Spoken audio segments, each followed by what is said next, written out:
ఇప్పుడు గుర్తు రాలేదండి ఈ సుందరీకరణ. అప్పుడే ఏంటి ఇన్ని కుటుంబాలు వచ్చేవి కావు కదా. ఇంకా మనకు అవుట్స్కట్స్ అంతా బాగా డెవలప్ అయ్యేది కదా. ఇప్పుడు అంతా వచ్చి అంతా చేసి మీరు పర్మిషన్లు వచ్చినాక ఇప్పుడు సుందరీకరణ అంటే ఎట్లా? ఎంతో మంది మహా లీడర్లు కోట్ల విజయభాస్కర్ రెడ్డి, పివి నరసింహారావు ఎంతమంది వచ్చి చూసారు. వాళ్ళు చేసిన తప్పు కదా. మళ్ళీ ఇప్పుడు ఈయనకే తెలుసా సుందరీకరణ అనేది?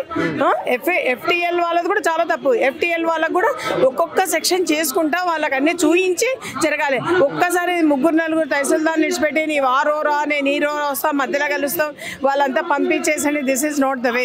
అసలు ఇప్పుడు మా దాంట్లో కొంతమంది ప్రెగ్నెంట్ లేడీ ఉన్నారు, వాళ్ళు నిద్రపోతలేరండి. వాళ్ళ పిల్లలు ఎలా పుడుతుందో కూడా మాకు తెలియదు. ఎంత బాధాకరం చెప్పండి.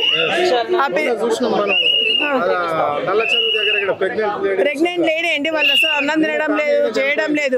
వాళ్ళకి 45,000 ఫోన్ గనా వచ్చి ఈఎం వస్తుందండి. ఎలకెళ్ళ మేమైతే మా ఇల్లు సొంతంగా ఊర్లో భూమి అమ్ముకొని కట్టుకున్నాం. ఇప్పుడు ఏం చేయాలి? మాది తెలంగాణలో మా భూమి అమ్ముకొచ్చుకొని ఇక్కడ కట్టుకున్నాం మేము. వెల్టూరు ఇక్కడ హైదరాబాద్లో ఉంటారు. అన్ని గవర్నమెంట్ ప్రకారం HMD నుంచి మాకు అన్ని ఇచ్చారు.